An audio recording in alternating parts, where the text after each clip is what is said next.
Muy, pero muy buenas tardes. ¿Cómo están? Espero que muy bien. Bienvenidos a una nueva clase de este taller virtual del PEPAM, los clásicos de la literatura argentina. Hasta el momento venimos avanzando cronológicamente por una serie de autores y hoy autora, relacionados obviamente con el concepto de clásico, ¿no? Autores que están en el centro del canon de la literatura nacional. Y para empezar esta clase podríamos citar unos versos afamados, famosísimos versos, de otro de los grandes clásicos de la literatura argentina que no vamos a leer en este taller y que dicen: los hermanos sean unidos porque esa es la ley primera, ¿no? Estos clásicos versos de la Vuelta del Martín Fierro que tienen mucho que ver con nuestra autora de hoy, que es justamente la hermana de nuestro autor anterior, ¿sí? Estamos leyendo en este contexto a los hermanos Mansilla.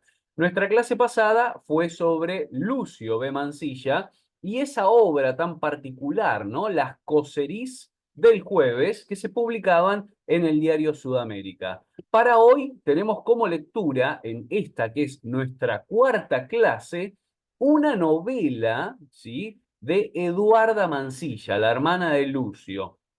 Hay quienes dicen que el siglo XIX escasea, en el siglo XIX escasea el género de la novela. No es tal la cosa, ¿sí? De hecho, hay quienes incluso dicen que prácticamente no habrían novelas escritas por autoras mujeres en el siglo XIX o que es muy dificultoso hallarlas, ¿no? Bueno, esto no es así. Ahora en un rato vamos a ver cómo, además del caso de Eduarda Mansilla, hay muchos otros casos de escritoras mujeres que escribieron género novela en el siglo XIX y hay muchas realmente, ¿eh?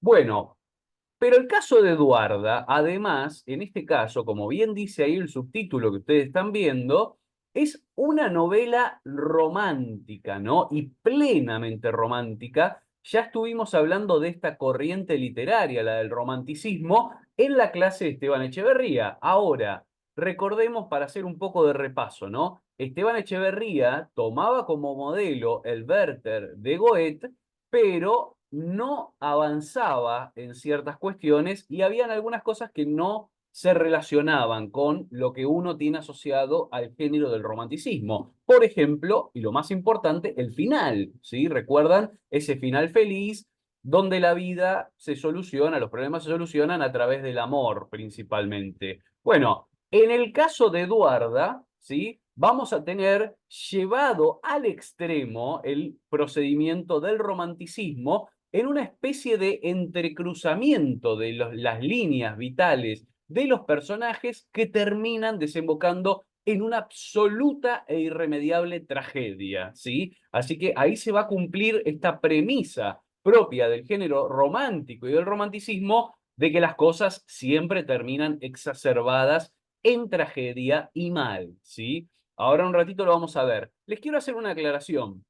Ustedes tenían para leer para hoy solamente los primeros perdón, los primeros cuatro capítulos de esta novela, ¿sí? Yo, por otro lado, pienso hacer muy brevemente y muy por arriba, vuelo de pájaro, un resumen completo de la novela para que ustedes sepan bien de qué trata y especialmente cómo termina, ¿sí? Ahora, van a haber spoilers, ¿sí? En la clase van a haber spoilers. Yo les voy a revelar todas estas cosas que pasan en el final. Así que si al leer estos primeros cuatro capítulos les dio ganas de continuar leyendo la novela y no quieren, digamos, arruinarse el desenlace, bueno, pueden tomarse el tiempo de leerla, vieron que no es excesivamente larga, y luego retoman la clase. Si no, yo como les digo, de todas formas no les va a arruinar demasiado, porque solamente voy a comentar cómo concluye, cómo avanza y cómo concluye la trama, ¿sí?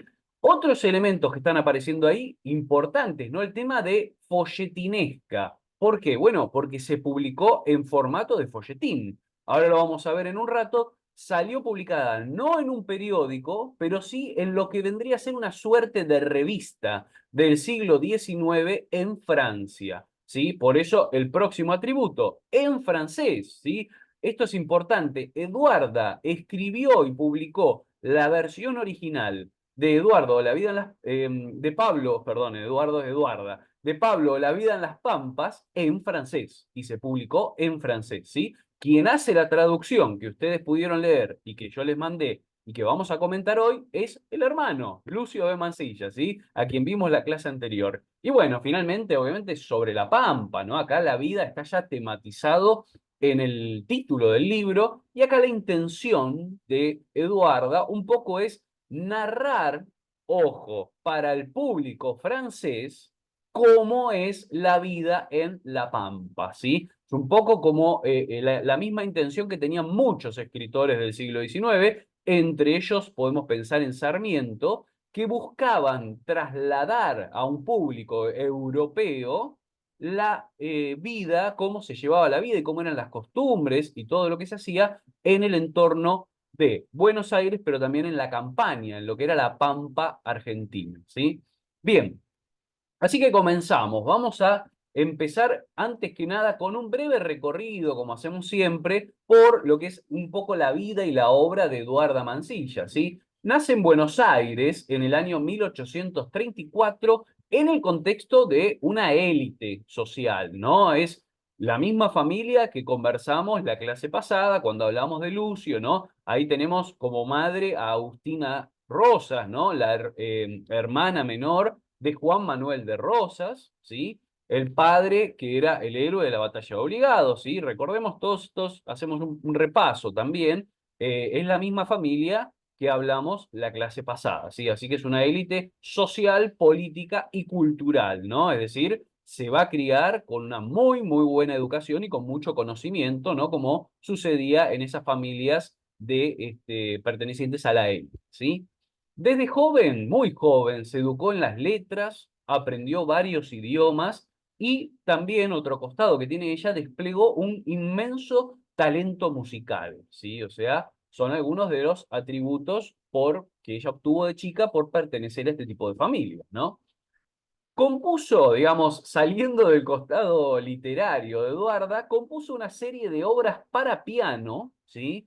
Estudió también con grandes maestros, grandes pianistas de la época y escribió críticas musicales en una revista, en una pequeña, una gaceta de esa época del siglo XIX, titulada La Gaceta Musical, ¿sí? En 1855 contrajo matrimonio con el diplomático Manuel R. García, con quien tuvo 6 hijos. Uno de los hijos de Eduarda va a escribir, cuando ya es grande, un libro que se llama Visto, Oído y Recordado. Este hijo es Daniel García Mansilla, ¿sí? Visto, Oído y Recordado, donde, bueno, es como una especie de crónica o memoria de su infancia y de adolescencia, donde recuerda anécdotas relacionadas con su madre, pero también con su tío, con Lucio de Mansilla, ¿sí? Bien, viajó y residió en los Estados Unidos, como todos los personajes de la época, ya lo hemos visto en la clase pasada con Mansilla, con Lucio también, que viajó por todo el mundo, y vivió también en las principales capitales europeas. Se relacionó con grandes personajes, algunos políticos, algunos históricos, algunos literarios, ¿no? Y podemos mencionar entre ellos, por ejemplo, a Lincoln o a Longfellow, un poeta en Estados Unidos, estos dos, o a Víctor Hugo, a Thiers o Alejandro Dumas en Francia, ¿sí? A los 45 años, y este es un rasgo que va a ser muy interesante para los estudios modernos sobre la vida y la obra de Eduarda, a los 45 años, superando todos los prejuicios morales de la época, se divorció, ¿sí? Se separó de su marido y empezó a vivir sola, ¿sí? Esto era algo muy mal visto en ese momento. Entonces acá tenemos una Eduarda anticipándose a ciertas cuestiones que, bueno, son muy modernas en cierto sentido, ¿no? Casi que las podemos relacionar con el feminismo, por ejemplo, ¿no? Bueno, ahí tenemos una foto de Eduarda, fíjense, otra cosa que se solía decir de ella, lo mismo que se decía también de su madre, ¿no? De Agustina, que eran algunas de las mujeres más hermosas de Buenos Aires en esa época, ¿sí? En el siglo XIX, y ahí, bueno, podemos ver claramente una mujer muy bella, y esta es una foto que además, fíjense, tiene una anotación abajo, ¿no? Está firmada y dedicada a Víctor Hugo. Esta foto, que ahora, bueno, pertenece a un archivo y a un museo, fue obtenida originalmente de los diarios, del diario íntimo concreto del poeta y escritor Víctor Hugo. Así que imagínense, bueno, la importancia, ¿no? De esta foto, que es muy linda además, por otro lado. Bien, está considerada Eduarda como la primera novelista argentina, ¿sí? Porque muchas escritoras mujeres en el siglo XIX se dedicaban a otros géneros, por ejemplo, la poesía, por ejemplo, la crónica, ¿no? O algunos géneros más variados. Eduarda es la primera en escribir novela, ¿sí? Escribir novelas. Ahora vamos a ver en un ratito que comparte en realidad el año, comparte, digamos, este primer premio, este primer puesto como escritora novelista con otra escritora, pero mucho menos conocida que ella, ¿sí? Sus dos primeras obras son El médico de San Luis y Lucía Miranda. Ambas fueron publicadas con el seudónimo Daniel en el folletín del diario La Tribuna en el año 1860. El diario La Tribuna es el mismo que 10 años después, en 1870, va a publicar las cartas de una excursión a los indios ranqueles de Lucio de Mansilla, ¿sí? En el año 1868 publicó en París, y esto es lo que nos importa, en la revista L'Artiste, ¿sí? L'Artiste, eh, La vie dans les Pampas. Así es el título original, ¿no? La vida en las Pampas. Ni siquiera lleva el Pablo, que se le incorpora posteriormente, ¿sí? Porque acá estamos hablando de la publicación original en el folletín, en la revista. Ahora lo vamos a ver en un ratito, ¿sí? Les traje algunas imágenes de la revista para que lo puedan ver. Editada el libro al año siguiente, ahí se incorpora el título, la palabra Pablo, Pablo o La vida en las Pampas, ¿sí? La obra fue elogiada por el propio Víctor Hugo, de quien veníamos hablando, con quien Eduarda mantenía correspondencia, ¿sí? Como también podemos ver la foto autografiada, ¿sí? En 1870 fue la novela, esta Pablo, La vida en las Pampas, traducida por su hermano y publicada en el folletín de La Tribuna, ¿sí? O sea, el mismo diario donde Eduarda había publicado El médico de San Luis y Lucía Miranda, publica también la traducción que hace Lucio de Pablo, La vida en las Pampas. Ahora, fíjense este dato, esto que voy a decir ahora es espeluznante, diría yo, o no sé cómo clasificarlo. La novela permaneció inédita en libro en español hasta 2007, ¿sí? O sea, repito, ¿no? Para que tengamos una idea. Se publica primero en una revista francesa, ¿sí? Al año siguiente se publica el libro en francés, ¿sí? Una edición en francés. Lucio Mansilla la traduce y la publican en el folletín de La Tribuna en español. Ahí, hasta ahí, digamos. Eso hasta el año 2007, recién cuando por primera vez se toma ese folletín publicado por Lucio en La Tribuna y se lo edita en formato de libro. No puedo calcular ahora de memoria cuántos son los años, pero imagínense, son 120, 130 años, si no estoy calculando mal, que permanece, sí, que permanece inédita sin publicarse en libro, solamente escondida en las páginas de las hemerotecas, en los diarios, la novela de Eduardo, ¿sí? Por eso se la empieza a estudiar muy recientemente, ¿sí? Bien, colaboró además con varios periódicos, escribiendo secciones de teatros, por ejemplo, teatro o modas, ¿no? En esa época tenemos esta cuestión de la escritura femenina, ¿no? La escritura de mujeres dirigida a un público femenino, ¿no? Que apunta a las mujeres. Bueno, escribió también cuentos fantásticos, cuentos infantiles, ¿no? Una escritora precursora del género del cuento infantil que después van a practicar muchas otras escritoras mujeres, ¿sí?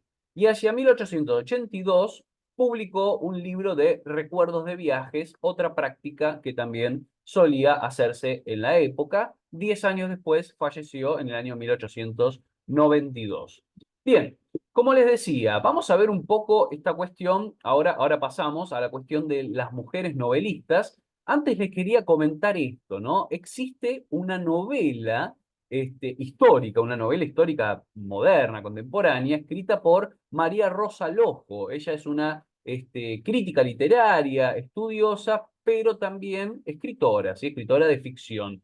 Y es una novela histórica sobre, o basada al menos, en la vida de Eduarda Mansilla, ¿no? Se las recomiendo, se titula Una mujer de fin de siglo. Ahí les dejo por si, bueno, quieren ver la portada, se editó por De Bolsillo y alguna otra editorial, alguna otra edición más también hay por ahí dando vueltas. Y ahí tienen la contratapa, ¿no? Del libro. Bueno, fíjense que dice las palabras de Alberto Laiseca, viene hablando de antes, define con precisión el vasto alcance de Una mujer de fin de siglo, novela inspirada en la vida de la escritora argentina Eduarda Mansilla, de marco histórico, pero impulso contemporáneo y significación universal. Bueno, léanlo completo esto y si les interesa, por supuesto, conocer un poco más sobre la vida y la obra de Eduarda Mansilla, esta versión ficcionalizada por María Rosa Lojo es una buena opción, ¿sí?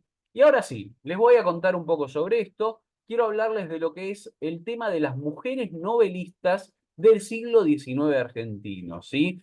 Todo esto yo lo tomo para que sepan la referencia de un libro que publica otra investigadora que es Eve Molina, ¿sí? Eve Molina recientemente, no hace muchos años, publica un libro titulado Cómo crecen los hongos. Ese nombre tan extraño es el que, con el que titula Eve Molina, su estudio sobre la narrativa y la escritura de novelas mujeres en el siglo XIX argentino. Y por contraposición a lo que siempre se creyó, de que había poca escritura de novelas en el siglo XIX y además poca escritura de mujeres, de novelas escritas por mujeres, Eve encuentra un registro insólito, increíble, muchas de ellas inéditas, ¿no? También en las páginas de los diarios, pero muchas otras editadas, y no les quiero exagerar, pero es algo así como 200 novelas escritas por mujeres en el siglo XIX argentino. Es una cantidad deslumbrante realmente, muchas de ellas muy buenas, ¿no?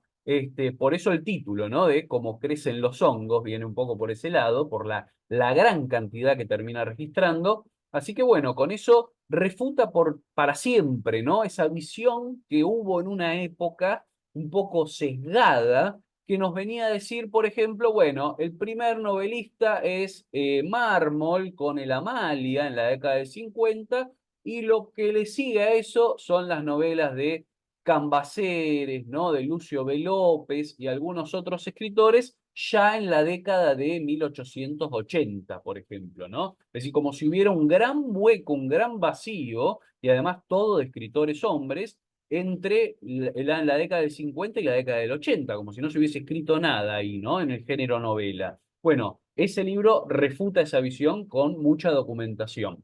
Y acá les voy a mencionar algunas de las que van a aparecer en esa obra de Eve Molina. Por ejemplo, Josefina Pelliza, ¿no? Nacida en 1848, falleció en 1888. Otra característica también que va a ir apareciendo y lo van a ver ustedes ahora en esto que yo les voy a mostrar, son todas escritoras que vivieron poco, todas murieron muy jóvenes, ¿no? Pero aún así llegaron a hacer mucho por la cultura nacional y han dejado novelas escritas y publicadas. Fíjense el caso de Josefina Pelliza, que escribió esta novela titulada Margarita, ¿no? En Buenos Aires en el año 1875, ¿sí? Así que estamos, bueno, más o menos por los años en que Mansilla está escribiendo La excursión Los Indios Ranqueles y José Hernández acaba de escribir hace unos años el Martín Fierro, ¿sí? Y Pelliza de Sagasta, ¿no? Josefina Pelliza de Sagasta escribe esta novela Margarita que ustedes pueden ver ahí. Aquí tenemos otra, ¿sí? Lola La Rosa, en realidad es una escritora nacida en Uruguay, pero vivió gran parte de su vida acá en la Argentina, en Buenos Aires, y ella, bueno, también, ¿no? Lola La Rosa de Ansaldo, eh, también, bueno, nace en el 59, fallece en el 95, y ella escribe esta novela, Hija mía, ¿no? Así con signo de exclamación, novela publicada en Buenos Aires en 1888, es decir, al mismo tiempo que Mansilla estaba escribiendo Las Coseries, que vimos la clase pasada, ¿sí? Bien, acá tenemos otra, ¿no? Esta escritora, bueno, ahora les voy a contar un detalle sobre esta escritora. A ver.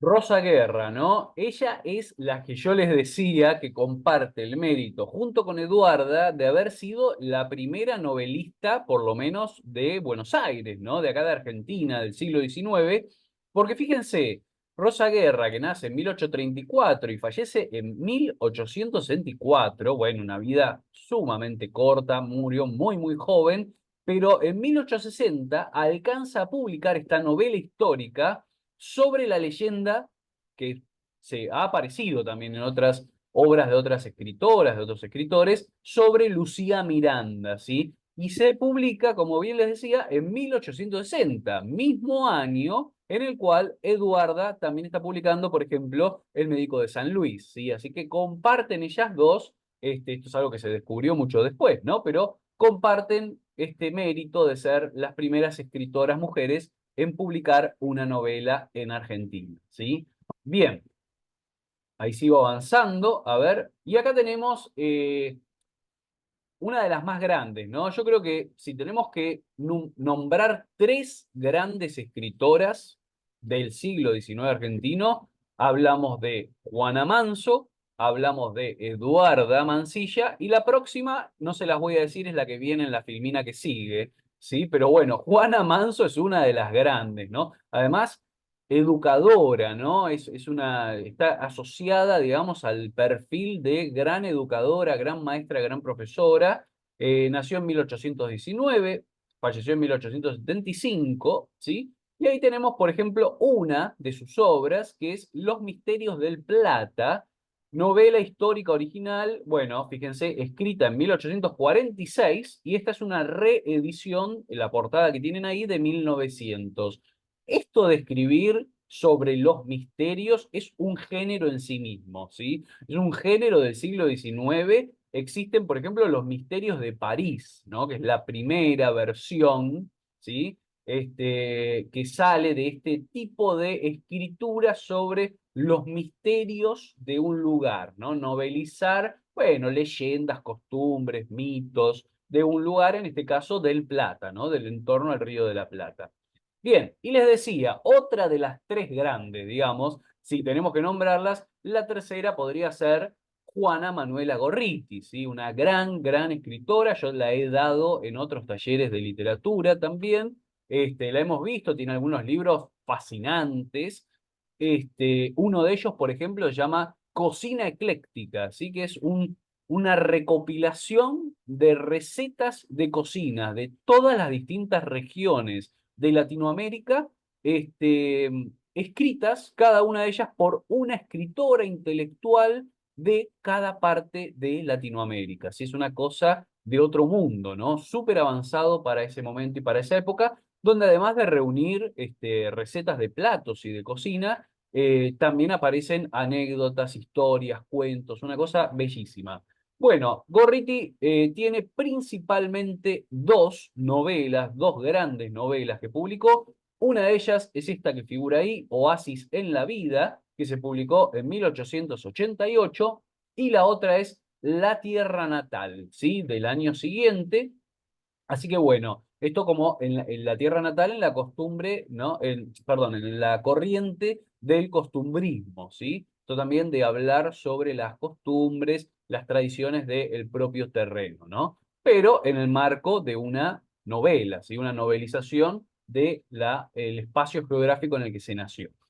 Bien, hasta ahí entonces esta cuestión de mujeres novelistas del siglo XIX argentino, a las cuales hemos hecho un muy breve repaso, hay muchísimo más, ¿sí? Estas son quizás las más importantes y a las cuales suma la autora que vamos a leer y que ustedes ya han leído y que vamos a comentar en la clase de hoy, ¿sí?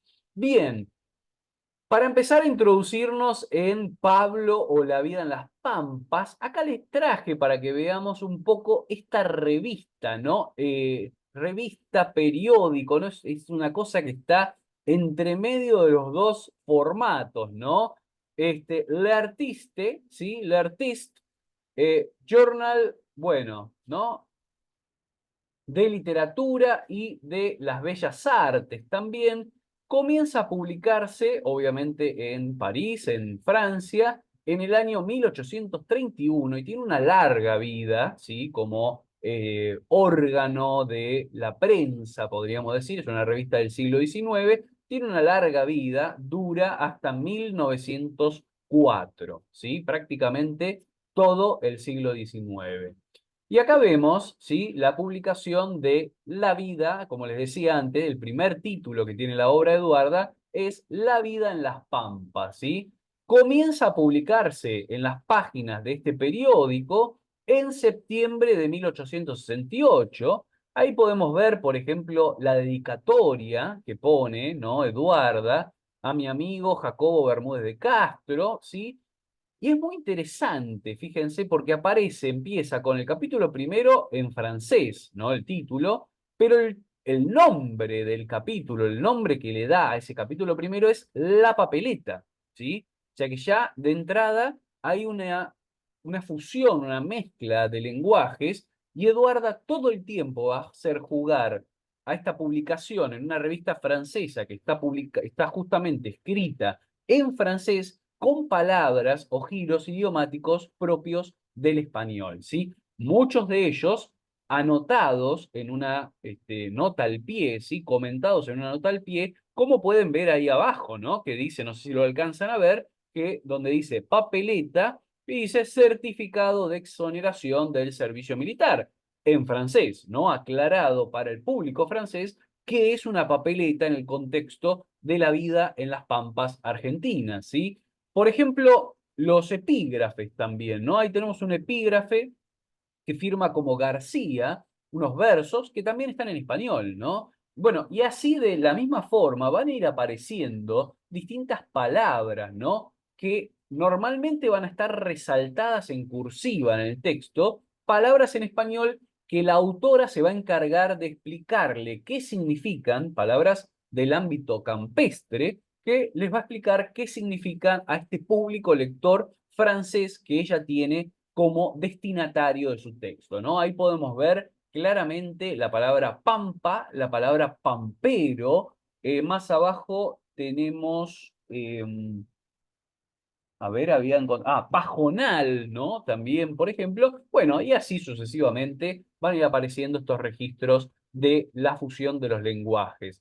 Ahí tenemos, para que ustedes vean, el capítulo 2 titulado Le Fogón, ¿no? O sea, es el fogón, ¿no? Pero la palabra fogón no está traducida, ¿no? No habría una traducción.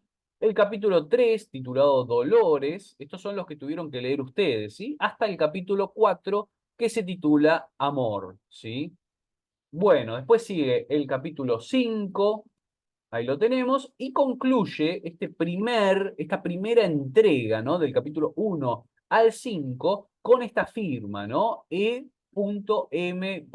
de García. Es decir, ni siquiera está el nombre completo de Eduarda, y así es como termina firmando esta primera entrega, ¿no? Porque esto se hace en distintas entregas, que es la correspondiente a septiembre de 1868.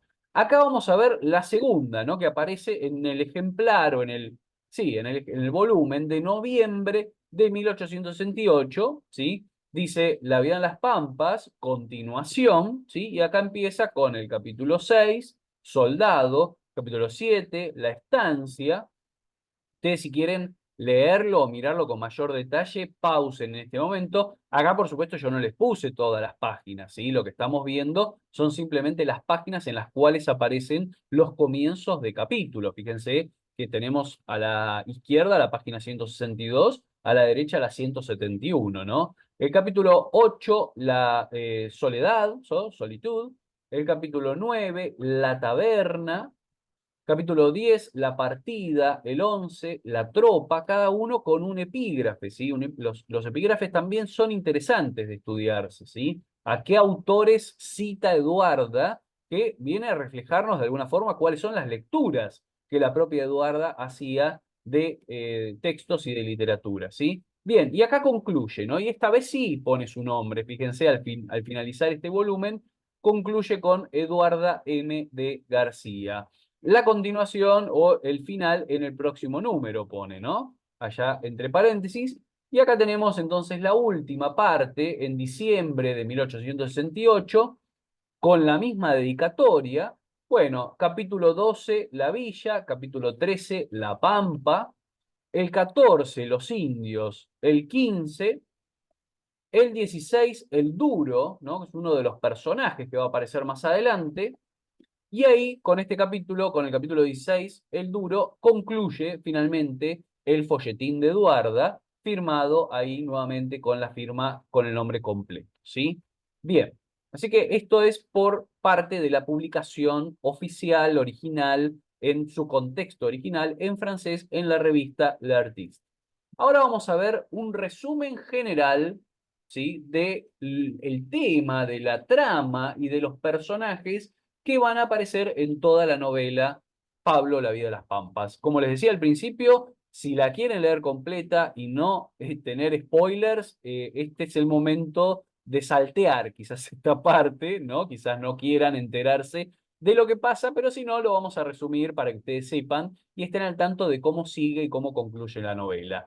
Los capítulos que ustedes tenían para leer, del 1 al 4, bueno, el primero tenemos la presentación del paisaje y del protagonista, Pablo, ¿no? Su amada, Dolores, y este momento del reclutamiento forzado de Pablo, que de alguna forma nos recuerda a episodios también narrados por José Hernández en El Martín Fierro, ¿sí? Esta cuestión de la papeleta de Conchavo, que eximía a la gente, a los hombres, del servicio militar en el ejército, que en este caso, a pesar de que Pablo la tiene, igualmente se lo llevan para las milicias y para las tropas, ¿sí? El capítulo 2, El Fogón, bueno, hay una descripción de la vida gaucha. Pablo entona unas coplas con la guitarra de Dolores, ¿sí? Estas coplas que la propia Dolores escucha también, ¿no? El capítulo 3, enfocado en el personaje femenino de Dolores, tenemos la casa en la Blanqueada, ¿no? Esta especie de estancia donde vive Dolores con su familia. Dolores y la Negra Rosa, otro personaje que hasta acá, bueno, es simplemente una compañera, ¿no? Del personaje de Dolores. Luego va a tener una importancia vital, fuerte, diría yo, en la conclusión de la novela. Bueno, tenemos ahí algunas conversaciones, algunos planes y la descripción de El Federal, ¿sí?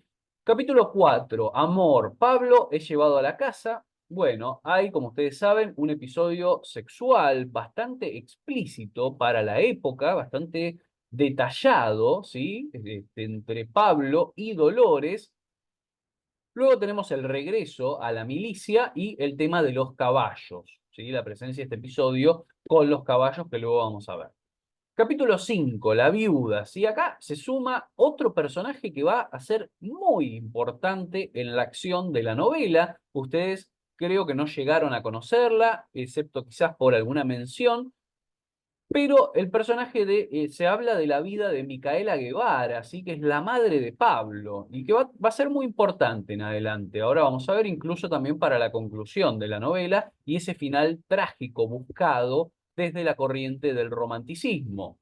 Bien, es viuda y tiene a Pablo como su único hijo, ¿sí? Y cuando se entera de que se lo llevaron, ¿sí? Desde las milicias, a pesar de tener la papeleta de Conchavo, sale a buscarlo, ¿sí? Sola se lanza en la búsqueda de su hijo. Capítulo 6, Soldado, ¿no? Acá lo tenemos una descripción de Pablo como soldado, la vida entre los militares. Pierde sus esperanzas, ¿sí? Porque él obviamente no es lo que quería hacer y además anda buscando el amor, recuperar el amor de Dolores. Bien, se narra la amistad con el sargento Benítez, otro personaje que va a tener cierta relevancia en la trama de la novela, y finalmente los planes de fugarse y de desertar, ¿no? Cosa que era realmente peligrosa, ustedes lo habrán visto también, es otra cosa que aparece en el Martín Fierro. Y bueno, normalmente quienes se fugaban o desertaban del ejército eran luego fusilados, ¿sí? Eran asesinados por desertores. Bueno, el capítulo 7, ¿sí? La estancia. Acá volvemos un poco a la Blanqueada, nos cuentan más de la vida de Dolores y de su padre, y aparecen ahí algunas reflexiones un poco generales, hechas casi por la autora, ¿no? Sobre el tema de los hombres y las mujeres. En el capítulo octavo, titulado Soledad, tenemos el joven Andrés, un personaje que va a aparecer nuevo en la obra, que encuentra en el camino perdida a Micaela al borde de la muerte, ¿no? Perdida en el medio del campo. Bueno, Andrés la rescata, la lleva hasta su casa y ahí la madre de Andrés cuida de Micaela, recordemos era la madre de Pablo, hasta que se recupera, ¿sí? El plan de Micaela, de la madre de Pablo, es viajar a Buenos Aires para apelar ante un gobernante, un político, para que liberen de alguna forma a su hijo, a Pablo, ¿sí? Bien, capítulo noveno, pulpería. Acá nos trasladamos a otro lugar, se traslada la acción a otro lado. Tenemos en principio unas charlas entre gauchos en el contexto de esta pulpería. Aparece un personaje que es el gaucho malo Anacleto. El gaucho malo también es un estereotipo, es un tipo de gaucho que normalmente ha sufrido muchas penurias, normalmente a causa de la justicia, y se venga un poco comportándose con una actitud casi criminal, ¿no? Es básicamente el modelo, otra vez, del personaje de Martín Fierro, ¿sí? Pablo, que se escapó, que desertó, llega herido a esta pulpería y se encuentra con este personaje. En el capítulo décimo, la partida, Micaela está esperando a que una tropa, ¿sí?, parta desde el pueblo donde están hacia Buenos Aires porque desea hablar con el gobernador para apelar por su hijo, ¿sí?, para que lo liberen y lo saquen del servicio militar. Capítulo 11, la tropa, Micaela, la mujer de Pablo, parte junto al capitán Peralta y avanzan con la tropa por la llanura hacia la ciudad. Se describen todos los peligros que se viven al momento de cruzar la llanura, uno de los peligros principales siendo los ataques de los indios, los malones, ¿sí? Bien, en el capítulo 12, la ciudad, Micaela llega finalmente a su destino, pero no consigue ver al gobernador, no la atiende o no lo encuentra las veces que lo va a buscar. Finalmente un periodista recoge su caso y lo hace público, ¿sí? Capítulo 13, La Pampa. Pablo y Anacleto, este gaucho malo, reposan junto a una laguna, se unen como personajes. Hay un episodio, una doma de una yegua, y finalmente se encaminan hacia la Blanqueada, porque es donde está Dolores, la amada de Pablo, ¿sí? Capítulo 14, los indios. Acá se inicia con una caracterización bastante peyorativa de los nativos, de los indígenas, ¿sí? Tengamos en cuenta, de vuelta, estamos en el siglo XIX y es Eduarda como escritora tratando de contarle al público francés qué son esta cosa llamada indio, ¿no? Un malón finalmente llega a Rojas y asalta la estancia, la Blanqueada. Acá hay un momento terrible de la novela, por eso yo les decía, esta es una verdadera novela romántica con una tragedia, el peso de la tragedia que aparece acá en el final, porque los indígenas, los indios que entran en este malón, en este ataque a la Blanqueada, intentan secuestrarla a Dolores. ¿Y qué pasa? La negra rosa, que yo les dije antes va a tener relevancia en el final, viendo que los indios están a punto de secuestrar a Dolores y suponiendo o sabiendo el tipo de vida terrible que le va a tocar llevar en adelante a Dolores, si logra ser secuestrada, si es secuestrada por los indios, la mata. La propia Rosa, la negra Rosa, mata a su ama degollándola, la agarra y le corta el cuello y ella misma se encarga de asesinarla para que los indios no la puedan secuestrar. Es un momento terrible, terrible, impresionante, sumamente impactante, ¿sí? Así que con esto, como les decía, este es un final digno de una novela romántica. Y todavía nos queda una cosa más, que ahora les voy a decir, que es el final de la novela, ¿sí? El capítulo 15, Desesperación. Fíjense, ya el nombre del capítulo nos lo dice, ¿no? Pablo y Anacleto están en una pulpería y se enteran del incidente del ataque de los indios a la estancia La Blanqueada. Se extravían primero en el camino, pero finalmente logran llegar a la estancia y Pablo, en una escena terrible, muy visual, además muy visual, descubre muerta a Dolores, ¿sí? Muy visual porque la encuentra reposando arriba de una mesa, completamente blanca, cubierta con una sábana, y él, bueno, se acerca y la abraza, pero recordemos que su muerte había sido degollada, ¿no? Así que, bueno, es un momento terrible. Y finalmente, el capítulo 16, que también es otro momento terrible en la novela, el duro, ¿no? ¿Y qué pasa acá? Pablo y Anacleto, que van a la blanqueada, son capturados, ¿sí? Son capturados por los militares y son fusilados, ¿sí? O sea, los llevan para ser fusilados y Micaela, los llevan a un cuartel para ser fusilados. Micaela finalmente había logrado obtener la carta del gobernador, llega al lugar donde están a punto de fusilar a su hijo, donde están fusilando a su hijo, pero llega tarde. No alcanza a entregar la carta del gobernador con el perdón para Pablo, ¿no? Que lo tendrían que haber liberado finalmente. No alcanza a llegar a tiempo y alcanza a ver a su hijo siendo fusilado antes de lograr entregar la carta del gobernador con el perdón. Y bueno, obviamente todo esto le produce locura, termina absolutamente enloquecida. Así que fíjense que es un final trágico, sumamente trágico, pero digno de una novela romántica, ¿no? Todos los personajes de la obra terminan con un destino atroz, un destino terrible, ¿sí? Bueno, así que quizás quieran quedarse ustedes con la parte que leyeron, ¿no? Con los primeros 4 capítulos, donde todo es sosiego, es naturaleza, es reposo y es tranquilidad y todavía, bueno, excepto quizás para Pablo, ¿no? Que no le gusta estar donde está, pero todavía no había ocurrido todo esto que sucede en los últimos 4, podríamos decir, tres capítulos de la novela que termina de una forma terrible. Bueno, vamos a analizar algunas partes de la novela, ¿sí?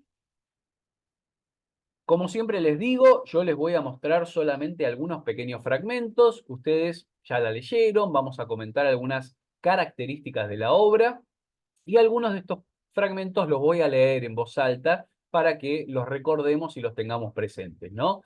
En primer lugar, en el capítulo 1, bueno, en la papeleta tenemos una descripción del terreno, de la llanura, se habla de esta naturaleza gigantesca, ¿no? Y sin verde, ¿no?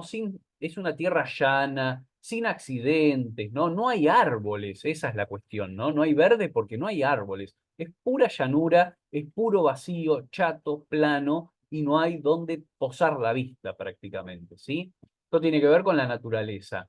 Aparece yo, claro, me voy a enfocar también en muchos de los aspectos de descripción de la naturaleza. Tengamos en cuenta, estamos en un taller edición silvestre, ¿sí? Así que vamos a ver esos aspectos. También yo les pido siempre que hagan foco en las lecturas, en las cuestiones que tengan que ver con lo natural, con lo salvaje, o con lo silvestre, ¿sí? Bueno, las aves y los mamíferos de la pampa, ¿no? De vuelta, pensemos que Eduarda está escribiendo para un público que no conoce esta zona o este país, ¿no? Ni un pájaro surca con su raudo vuelo en la hora terrible del mediodía esa pampa desierta y silenciosa, verdadero océano de luz. El teruteru, el chajá, se ocultan entonces bajo la hierba tupida y disecada donde lucen sus nidos, pues allí, a falta de grandes árboles, las aves del cielo se abrigan en tierra entre el pajonal, ese bosque en miniatura de las pampas. La alegre gama, acurrucada perezosamente, sueña bajo las altas hierbas. El carpincho o capirar dormita al sol al borde de la laguna y la vaca pintada, con su paso mesurado, camina desdeñosa y lentamente al lado del corcel fogoso y gallardo con el que comparte su alimento, ¿no? Un poco los mamíferos, los animales que habitan en la pampa. Bien, acá en este fragmento, ustedes lo recordarán, nos habla de el contraste entre la inmensidad y la pequeñez, ¿no? Es decir, dice, el contraste entre aquel suelo inmenso y las bestias que lo habitan tiene algo de singular.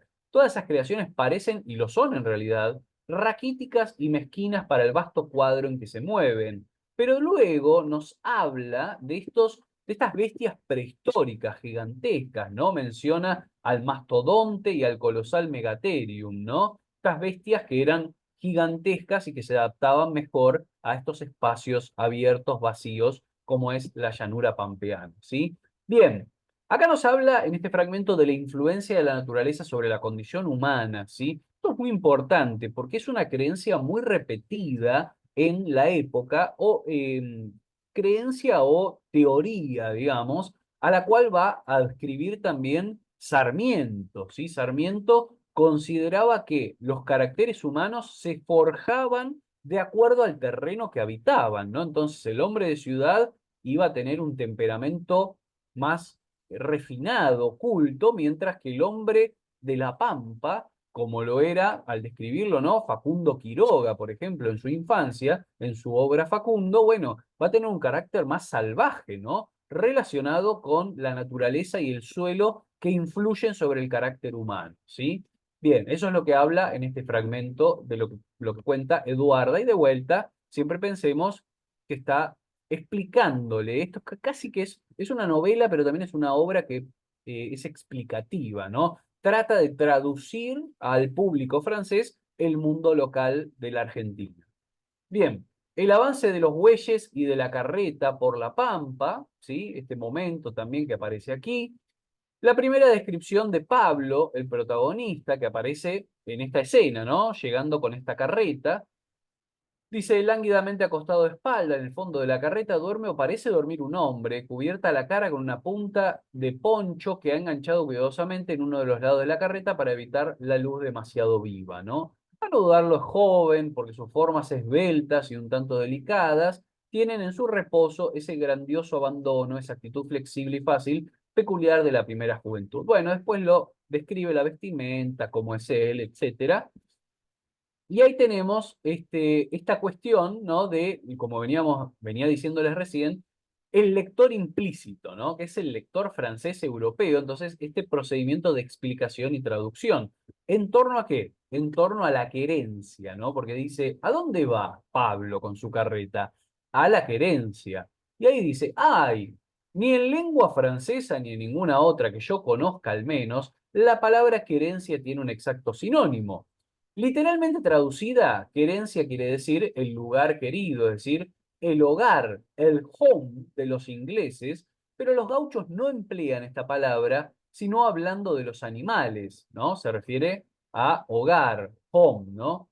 Eh, sino hablando de los animales. Es quizá porque el ser errante por naturaleza y por fuerza, el habitante de las pampas, el gaucho nómada destinado a vivir ya en un lugar, ya en otro, no puede tener querencia fija, ¿sí? Es decir, los animales tienen hogar, ¿no? El hombre está siempre errando, ¿no? Esto es algo que ya vimos, no sé si lo recuerdan, cuando estudiamos las cartas a un amigo de Echeverría, ¿no? Eso es un tópico también de la época de la Pampa y del siglo XIX. Bien, la historia de Pablo y su amor por Dolores, ¿no? Es un joven vigoroso, lleno de energía y de vida, y además un enamorado. Llámase Pablo, viene de visitar a la mujer que ama, sueña y es dichoso. Sí, sueña con su bella y querida Dolores, con la que acaba de estar, a la que ama como se ama a los 18 años cuando se ama por primera vez. ¿Va a la querencia? No, dice, porque si hay una querencia para él, es el lugar de donde viene, la casa de Dolores, ¿no? Donde está lo que uno ama, básicamente. Bien.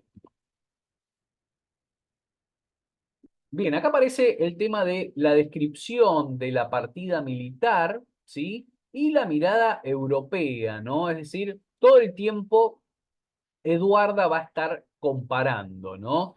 Por ejemplo, al momento de hablar de la vestimenta, dice, sus extraños atavíos presentaban la marcha más la marcha más pintoresca del traje militar europeo y de la vestimenta del gaucho. Tienen el chiripá americano y el calzoncillo flotante, y junto con esto llevan el que pide el soldado francés y chaqueta más o menos abigarrada, ¿no? Bueno, después va a seguir hablando, va a hablar también del caballo, ¿no? Del caballo del gaucho, comparado con el caballo europeo, ¿no? Toda esta comparación que ya venimos comentando. Bien, el episodio de la papeleta, ¿no? El reclutamiento forzado, esto es importante, lo llaman a Pablo, ¿no? Él les muestra, obviamente, que tiene la papeleta en regla, y quien lo llama, el comandante, le dice, está bueno, pero el gobierno tiene necesidad de gente, ¿qué diablo? Suba usted, ¿no? Así que se lo llevan igual, ¿no? Un poco rompiendo con la legalidad del asunto, ¿no? Que refería que si alguien tiene papeleta, es un hombre ocupado, ¿no? Está trabajando en algo por lo tanto no debía servir en el ejército. Pero bueno, se lo llevan igual, ¿no? Bien. Acá lo mismo, para el lector francés, la comparación un poco del tema de el patriotismo francés versus la ley de levas, ¿no? Es decir, lo que Eduardo está diciendo, bueno, el francés es patriota por naturaleza, ¿no? En cambio acá, bueno, hay que tener una ley, ¿no? Para llevar, reclutar gente, ¿no? Y el gaucho está sujeto a esa ley, a esa autoridad. No es que le nace espontáneamente y se debe espontáneamente a su patria, a su patriotismo, sino que hay que reclutarlo y a veces de forma forzada, ¿no? Bien, pasamos ahora al capítulo 2, el fogón, ¿no? Comienza, tenemos este silencio, la quietud, las bestias de otras latitudes, ¿no? Bueno, de vuelta, ¿no? Episodios de naturaleza, de silencio, las llanuras, ¿no? Todo esto que va a estar describiendo con una muy buena escritura Eduarda para este público francés. Los animales y el hombre de la pampa, ¿no? Dice, de noche el viajero puede dormir tranquilo bajo la bóveda de estrellas, acostado sobre la hierba, no corre ningún riesgo. Las manchadas víboras irán quizás en enjambre a enroscarse perezosamente bajo su carona, pero será solo buscando calor.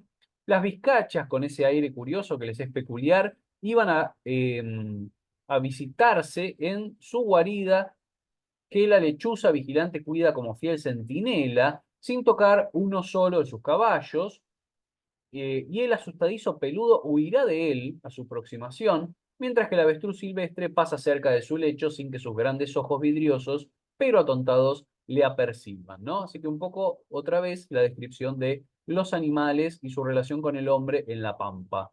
La descripción del fogón, ¿no? Para el lector francés, de vuelta, dice, nada más pintoresco que aquel grupo extraño, digno de, acá aparece Cambrand, ¿no? Esto en las versiones, en la versión original figura Cambrand, y en las versiones modernas se ha puesto también Cambrand. Según tengo entendido, era una forma válida de referirse o de escribir, podríamos decir, el apellido del pintor que nosotros, por supuesto, conocemos como Rembrandt, ¿sí? Así que bueno, aparece así y se mantiene con esa grafía, como Cambrand. Dice, ora iluminado de arriba a abajo por los reflejos inflamados del fogón, ora oculto y sumergido en la sombra por la espesa humareda que el viento levanta en caprichosas ráfagas, ¿no? O sea, está hablando de la iluminación, ¿no? Del contraste en las luces, y esto digno de Rembrandt. Ahora vamos a ver una pintura en la cual podría estar pensando Eduarda al momento de escribir esto. Dice, el fogón del gaucho es el foyer del campesino francés. Es ambulante como todo lo que le rodea y participa del carácter de su vida errante. Dadle algunas ramas de chañar, un puñado de cardos disecados, la chispa de su piedra de sacar fuego y con tal de que tenga aire libre en todas partes, estará en su casa. ¿Sí? Bueno, y fíjense acá, ¿no? La ronda de noche, este cuadro de Rembrandt, donde se aprecia, se puede ver bien esta cuestión de el ambiente absolutamente oscurecido, ¿no? En el fondo, un fondo oscuro, siniestro, de negro absoluto, y la iluminación en primer plano de algunos personajes en esta ronda nocturna, ronda de que va rondando, ¿no? Que va paseando en esta ronda nocturna en este cuadro, ¿no? Así que bueno, podemos pensar que en este tipo de pinturas, o este tipo de estilo de pinturas, de los contrastes y de los claroscuros, es en el que está pensando Eduarda al momento de describir el fogón, ¿sí? Bien, la desgracia de Pablo, ¿no? Esto de el soldado como prisionero, ¿no? Porque claro, Pablo ama ama la pampa, la llanura, la libertad y de golpe se encuentra teniendo que cumplir con una obligación en la que nunca había pensado, ¿no? Bien, les dejo para que lo lean esto, pero básicamente fíjense que concluye diciendo, ay, para el gaucho tan amante, tan orgulloso de su libertad de acción, soldado significa prisionero para toda la vida, ¿sí? Nuevamente, el tema, una traducción o algo para el lector francés que tiene que ver con el contexto político, ¿no? En este caso, bueno, Eduarda tiene que explicar un poco para el que lo dice, ¿no? Explícitamente. Sería largo y aún difícil explicarle al lector europeo ciertos matices de nuestras costumbres campestres, pero necesita explicar para contextualizar la novela algunas cuestiones de lo que para nosotros es sumamente conocido, que es el enfrentamiento entre federales y unitarios, ¿no? Los dos partidos en lucha en ese momento en la Argentina. Bien, la visión de la civilización en la inmigración europea, ¿sí? Dice, felizmente para los americanos los casos mejoran todos los días y la civilización penetra cada vez más en nuestros campos casi desiertos. Bueno, básicamente está hablando de la inmigración que el propio Sarmiento también, otros pensadores como Alberdi, lo mismo, bueno, creían que iba a ser, iban a traer la civilización a lo que era la barbarie, ¿no? A los terrenos despoblados. Los mismos pensadores, tiempo después, van a renegar, ¿no? De que la inmigración europea que están recibiendo los campos no es exactamente la que ellos pretendían que llegara, ¿no? Esto un poco más llegando a fines del siglo XIX, ¿sí? Bien, el hecho de carnear, bueno, es muy bueno este fragmento, ¿no? Ustedes lo habrán leído, pero aparece el acto de carnear, el asado con cuero y el mate. De vuelta tenemos estas cuestiones que están resaltadas en cursiva, ¿no? Porque se está trasladando al lenguaje, trasladando al lector francés cosas muy propias de la cultura argentina, ¿no? Como es el carnear, o sea, matar a la vaca para sacarle la carne, el asado con cuero y el tema del mate, ¿sí? Bien, y acá fíjense qué interesante, les traje este fragmento en francés del original, tomado de la publicación en Le Artiste, ¿no? Fíjense que dice, bueno, está todo el texto obviamente en francés, tal cual como lo escribe, el mismo fragmento que vimos recién, tal como lo escribe Eduarda, hasta que llega un momento donde aparece claramente asado con cuero, ¿no? Asado incluso, ni siquiera asado, ¿no? Como representando el vocabulario del gaucho, ¿no? Y tiene una nota al pie donde aparece también en francés explicado, bueno, vianda asada, ¿no? Con su piel, podríamos traducir, ¿no? Es una cosa así. La carne asada con su piel, ¿no? Explicado en francés. Y luego, más adelante, aparece también le mate, circule librement, ¿no? El mate que circulaba libremente. Y fíjense lo que es la explicación para el público francés o europeo de lo que es un mate, ¿no? El té de los gauchos. Es una cosa increíble, maravillosa, ¿no? Té des gauchos. O sea, tendríamos que decirle a Eduarda, ¿no? El mate no es un té, Eduarda, por favor. ¿Cómo le vas a decir a los franceses que nuestro querido mate es un té de los gauchos? Pero bueno, eso es era la forma que encontró Eduarda para explicarlo y quizás era lo que creía ella o cierta clase, ¿no? Cierta clase social en Argentina del siglo XIX, que simplemente eso que tomaban era el té de los gauchos, ¿no? Bien, seguimos avanzando en el capítulo 2. Tenemos este episodio de la guitarra de Dolores, el amor y un triste, ¿no? Este es un género de poesía y de canto que va a entonar Pablo en este fragmento, ¿sí? Bien, acá pasamos al capítulo número 3, ¿sí? Acá estamos de vuelta con traducciones hechas para el público francés, para el lector francés, como son los bordados en el desierto comparados con los bordados en Europa, ¿sí? Bien, acá tenemos la intención de esconder a Pablo, ¿no? Por parte de Dolores, ¿no? Hablan Dolores y planifican esto de ver si pueden esconderlo a Pablo, ¿no? Cosa que no se puede hacer por supuesto, la venganza que vendría de parte de los unitarios, ¿no? Bien, se habla por supuesto de esto que va a tener gran importancia en el final, como les comenté antes, de las leyes de fusilamiento de los desertores, a quienes desertaban, ¿no? De la milicia, los fusilaban, ¿no? Y acá dice la negra Rosa, como que me llamo Rosa, lo fusilarían, ¿no? Ya lo creo. Es lo que termina pasando al final de la novela, pero en un momento donde Dolores y Rosa también ya están muertas, ¿no? Asesinadas, Dolores por manos de la propia negra que la degüella para que no se la lleven los indios.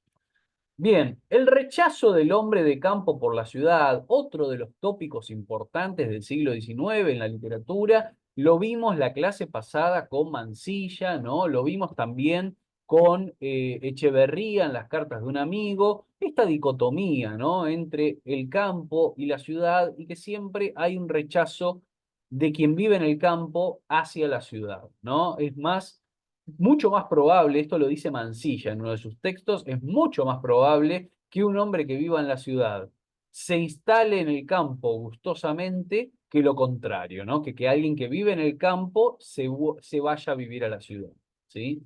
Bien, crítica a los federales tenemos acá, ¿no? De parte de Eduarda. Claro, yo digo Eduarda, ¿no? En realidad es de la narradora del texto, pero casi la podemos asociar muy cerquita, muy cercanamente a Eduarda Mansilla. Habla del fanatismo, habla de la ignorancia. Tengamos en cuenta, Eduarda, como también lo vimos en la clase pasada con Lucio, nace y pertenece a una familia netamente federal, ¿no? Inicialmente obviamente es la sobrina de Rosas e hija de Lucio Norberto Mansilla, pero tanto ella como Lucio, tras la caída de Rosas en la batalla de Caseros hacia el año 52, una vez adultos ellos, se separan ideológicamente de lo que fue el federalismo, ¿sí? Rechazan la corriente del federalismo en la cual nacieron, podríamos decir, ¿no? Bien, el amor de Pablo y de Dolores, ¿sí? Tenemos acá estos episodios entre Pablo y Dolores. El episodio, y yo les puse ahí signo de pregunta, ¿no? ¿Sexual? Entre Pablo y Dolores. Bueno, yo creo que está bastante claro, ¿no? Pero bueno, queda un poco sugerido de alguna forma. Lo voy a leer. Dice, el temor, el amor, la juventud, la piedad, todo conspira contra ella.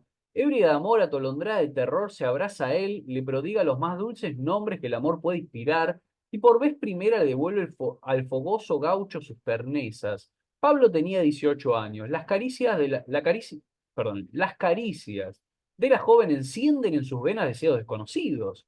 Estrecha convulsivamente entre sus brazos el bello cuerpo de la enamorada niña, oprimiendo en medio del ardor apasionado de sus sentidos los tesoros de Dolores, de los que se apodera sin lucha y sin resistencia, ¿no? O sea, es clarito a qué se está refiriendo con los tesoros de Dolores de los que se apodera, ¿no? Chispa eléctrica, dice después, embriaguez que se ignora a sí misma, fugaz vislumbre que en la oscuridad reemplaza, los hijos de la naturaleza han franqueado sin saberlo el terrible límite. Acá, otra vez, ¿no? Nos está hablando que hay un límite que obviamente la moral del siglo XIX aconseja no franquear o no cruzar antes del casamiento, ¿no? Bueno, estos dos personajes, hijos de la naturaleza, lo cruzaron casi sin darse cuenta, podríamos decir, o dándose cuenta, pero un poco instintiva y pasionalmente, ¿sí? Bien, pasamos al capítulo cuarto, ¿no? Las intenciones fallidas de ocultar a Pablo, ¿no? Finalmente, bueno, este episodio, ¿no? Se lo terminan llevando, se tiene que ir finalmente Pablo, después de haber tenido su encuentro amoroso con Dolores. Los caballos de la partida, nos habla de los caballos, estos animales que tienen una importancia clave en la novela, porque bueno, lo tienen en la novela y lo tienen en realidad en la narrativa de todo el siglo XIX, ¿no? Obviamente. La partida de Pablo, ¿no? Bueno, el joven gaucho salió del cuarto sin decir una palabra, dejando en él a su amante media muerta de desesperación. El sol se mostraba ya en el horizonte, sus primeros rayos hacían brillar las cuerdas de la guitarra de Dolores que Pablo había dejado esa noche al lado del fogón. Las miradas del amante se fijaron en la guitarra de su querida y el recuerdo inolvidable y doloroso de esa noche de amor hizo pasar una nube por sus ojos, ¿sí? Bueno, ahí, ¿no? Hasta acá llegamos porque, bueno, básicamente nos vamos a quedar con lo lindo, ¿no? Este cierre ya de por sí no es bueno, ¿no? Porque pobre, se tienen que separar, tienen que Pablo irse del lado de su amada, un poco forzado por algo que él no tiene nada que ver y no tiene la culpa. pero como les comenté en el resumen que hicimos general de la trama de toda la novela, esto no es nada, ¿sí? Esto es muy suave todavía, y acá podemos decir que en este momento los personajes son afortunados y están disfrutando de su juventud y del amor, ¿sí? Bueno, más adelante va a aparecer el personaje de la madre de Pablo, van a aparecer otros personajes como el gaucho malo Anacleto, que son muy interesantes, y la obra va a terminar en una, como ya dijimos, absoluta y catastrófica tragedia, ¿sí? Bueno, si la quieren seguir leyendo, yo se los recomiendo, es muy linda, hasta ese final, ¿no? Pero es muy linda, se deja leer muy bien, el lenguaje es muy bueno, digamos, Eduarda escribe muy bien, la traducción de Lucio es muy buena, también bastante fiel, aunque alguna vez se ha dicho que le alteró algunos detalles, algunas cosas, pero bueno, una obra muy interesante y, como les decía, de la escritora que está considerada la primera novelista de la Argentina, ¿sí? Así que la tenemos que tener en consideración y hay que leer su obra. Otro detalle que ya les comenté, impresionante o increíble que esta obra haya estado inédita, totalmente inédita, sin poder leerse en formato libro desde 1870 hasta el año 2007. Es verdaderamente una locura, ¿sí? Bueno, dejamos acá por la clase de hoy, entonces espero que les haya gustado la lectura, que la hayan pasado bien. La próxima clase vamos a cambiar un poco de género y de tópico. Vamos a meternos con la obra de Ricardo Rojas. Ustedes tienen para leer, si no me equivoco, son 4 capítulos, 4 apartados del libro El País de la Selva, ¿sí?